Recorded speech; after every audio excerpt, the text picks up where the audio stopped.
Hi, I'm Natasha and I'm here today to share some dance tips for you and asked by you.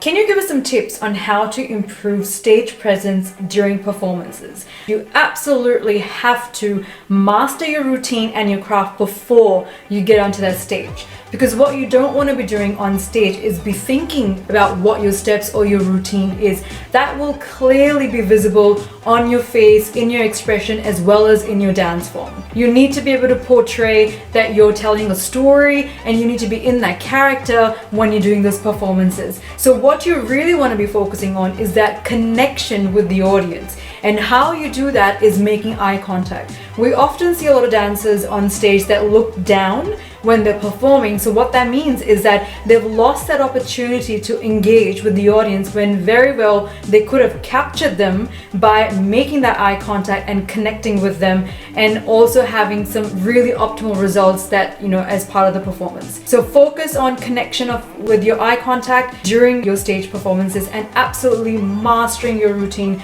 before you get onto that stage. How do you get rehydrated after dancing so much? Now, the key point here is that you don't necessarily want to get to a point even during the day that you're dehydrated, because that's going to have various impacts on your body whilst you're actually dancing, especially for those who have a very strenuous day with long hours of dancing and exercise. You want to absolutely make sure that you're drinking enough water during the day, but also make sure that you're not drinking a big glass of water just before you start your dancing, because often you hear people go, "I've got some stitches in my stomach," and that's because you've had too much to drink. You want to have about 15 minutes or so before you start your dance or your exercise and have the glass of water, but during the session be able to have sips of water. As soon as you finish your hours and hours of dancing, you again want to wait for another 15 minutes or so and have a big glass of water.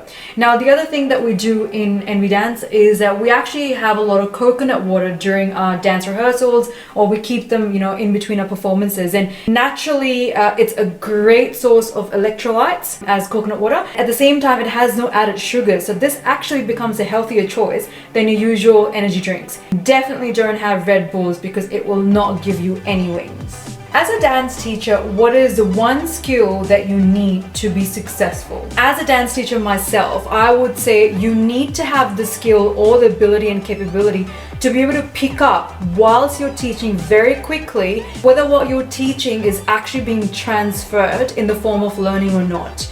Now, you often can pick it up by body language, so observe your students, as well as get them to play back what you've just taught, so you're able to see whether what you've actually taught them is being picked up or not. Now, the other thing as well is you need to be able to adapt very quickly if you need to make that change during your teaching. For example, if you feel that the technique needs more revision, you need to slow that down. You need to play it back, and then you need to check again before you move on. But this is one key aspect of teaching that you absolutely need to have at all times. Any tips on improving confidence for dancers and also remembering routines when performing in a group? There's actually only one answer to this, and that is practice. Practice until the moves become muscle memory. Now, I remember when we used to have a lot of performances back to back, and there are different routines as well.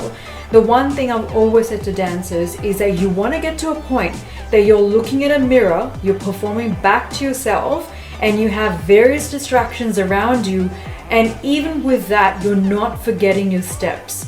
Because what happens with a lot of dancers when they especially get onto the stage or they perform in front of a lot of people is that they become a little bit self-conscious, and that impacts your remembering routines and steps. If you make it into the fact that it becomes muscle memory, then whilst you're fighting off that distraction on stage, your body's just gonna move anyway. You will not forget your steps, I promise that. So practice like there's no tomorrow, but there is a tomorrow. We just say that in dancing. What are the top 3 go-to exercises to keep a dancer's body conditioned? Now, I wouldn't say they're top 3 exercises, because usually they say you need to do about 6 exercises for one part of your body to actually feel proper impacts, right? Now, but the 3 aspects that a dancer needs to maintain, I guess, from a body conditioning perspective is stamina, strength, and also flexibility. Now, stamina, of course, you can get through a lot of cardio exercises. Zumba is one that we do a fair bit, and that really assists in maintaining your energy levels or sustaining it for a very long time. Strength exercises can be done through resistant exercises, or some people like to do weight training as well to improve strength. And flexibility, of course, comes down to your stretches, to obviously massage into your muscles and make them feel flexible, that are obviously utilized in various parts of your dance performances. How do you continue dancing or continue following your passion when you're feeling burnt out at times? If you're getting to a point that you're feeling burnt out, that actually means that your body is asking for you to stop and take a break, right? You should not, and my recommendation is that you should not continue it and actually take a break. What you'll find is that when you come back after taking a break, you're a lot more productive compared to the fact that you would have just continued and carried on and not taken that break. So my recommendation is, if you're getting to a point that you're feeling burnt out, stop, take a break, and then return. How did you get to perform for so many celebrities? The only advice I can give you here is, whatever you do, do it really, really, really well. Quality always trumps quantity. And that's the one thing I've always maintained with my dance company as well, is whatever we do, from the costumes to the performance level and the standards that we apply to the rehearsal expectations and the discipline that we have in the company, we have to be the best at it. And if you can't do it in that standard, in that form, then why even try, right? And I think it's that makes a name for yourself. That's the brand that you create for yourself. And then a lot of event organizers would want to work with you because of the fact that you have that integrity, you have the professionalism, and of course your service offering is of high and quality standards that, you know, obviously they can then take you as a trusted performer or a supplier. And then we have opportunities like working with celebrities that often visit us in Australia or other parts of the world and get to perform with them. So be really, really good at whatever it is that you're attempting to achieve. What advice will you give somebody who is wanting to start their own dance company? This is actually a question I do get asked quite a fair bit, and there are quite a few things I tell somebody. Firstly, know the reason why you want to start a dance company, right? What is the why behind the motive behind why you want to start this business? Secondly, be prepared to be committed to invest a lot of time, effort, and cost in building something up. Don't be disheartened if you're not getting quick results, because all good things take time and nothing will give you quick results. You need to be dedicated towards your art and be passionate towards why it is that you're wanting to do what it is. Can you give us some skincare tips? I am no skincare expert, so please do not take what I'm saying or recommending as formal advice. Of course, I'm not going to be recommending any products here, but I will share with you a couple of things that I take as my process to try and, I guess, avoid having bad skin.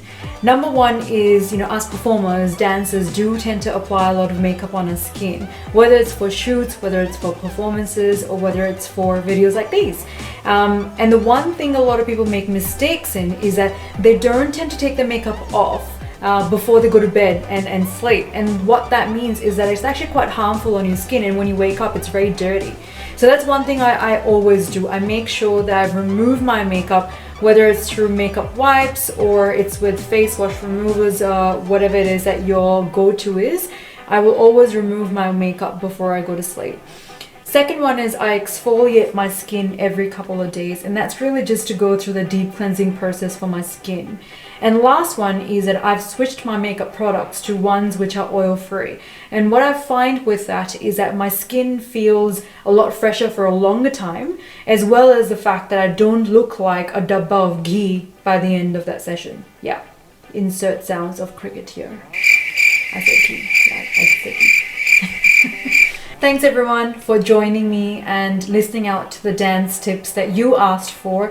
I certainly hope that they were useful and ones that you can apply from a practical knowledge perspective in your dances. I wish you the very best and good luck with succeeding with your dance objectives. Feel free to reach out to me anytime if you do need any other assistance. We are on social media as Natasha Baweja NB Dance on Instagram. We have a page on Facebook as well, and website nbdance.com.au, and I'll always be happy to help you out with whatever I can. Thank you, and this is me signing out.